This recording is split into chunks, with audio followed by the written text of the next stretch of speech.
Assalamualaikum warahmatullahi wabarakatuh. Perkenalkan, nama saya Yusuf Maulana dari Prodi Teknik Kimia dengan NIM 2023-25003. Baik, saya akan menjelaskan hasil diskusi pertemuan ke-12 tentang kimia larutan, larutan elektrolit, dan larutan non-elektrolit, lalu sifat koaligatif larutan.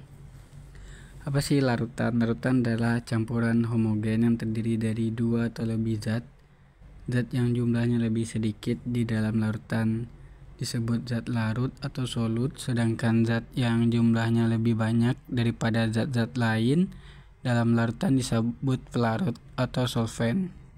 Komposisi zat terlarut dan pelarut dalam larutan dinyatakan dalam kepekatan larutan, sedangkan proses pencampuran zat terlarut dan pelarut membentuk larutan disebut pelarutan atau solvasi. Larutan elektrolit adalah jenis larutan yang dapat menghantarkan listrik. Hal ini disebabkan karena zat terurai menjadi ion positif dan ion negatif. Larutan elektrolit memiliki sifat-sifat yang memungkinkan arus listrik untuk mengalir melalui larutan tersebut. Contoh larutan elektrolit yang mudah ditemukan di sekitar kita antara lain air mata, darah, minuman berkarbonasi, air laut, larutan gula garam, air kelapa, dan lain-lain. Selanjutnya, larutan elektrolit ini terbagi dua. Pertama, larutan elektrolit kuat adalah jenis larutan yang dapat menghantarkan listrik dengan baik. Hal ini disebabkan karena zat tersebut terurai menjadi ion positif dan ion negatif yang dapat bergerak bebas dalam larutan, memiliki sifat-sifat yang memungkinkan arus listrik untuk mengalir melalui larutan tersebut.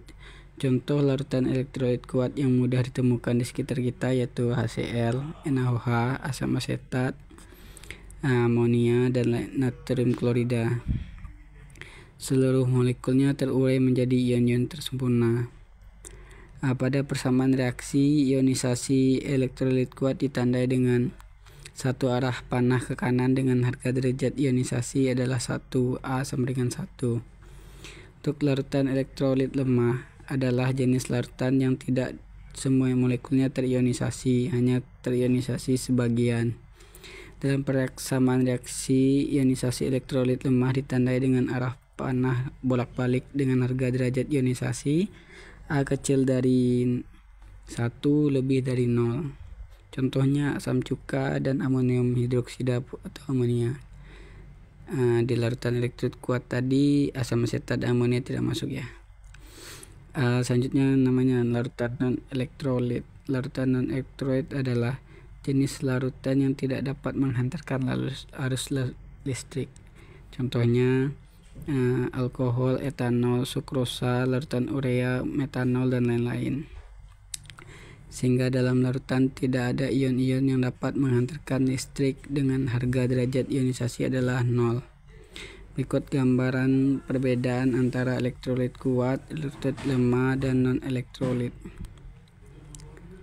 Kita lihat di sini di larutan elektrolit kuat banyak ion-ion dan elektrolit lemah dan non-elektrolit.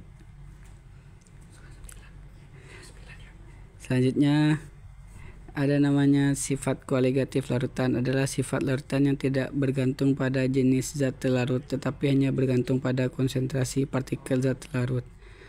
Di sini ada 4, yaitu sifat ini menggambarkan penurunan tekanan uap terjadi pada suatu larutan. Tekanan uap larutan lebih rendah pada tekanan uap murni.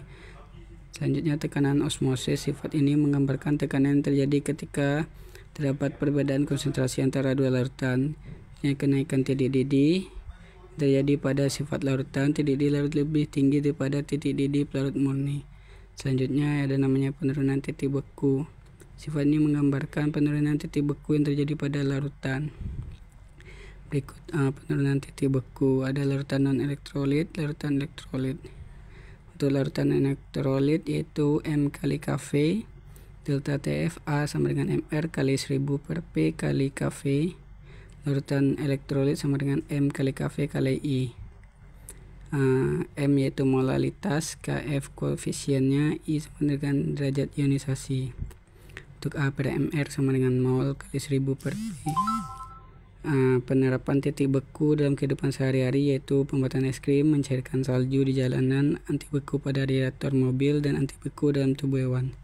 Terima kasih, sekian dari saya. Saya sudahi. Assalamualaikum warahmatullahi wabarakatuh.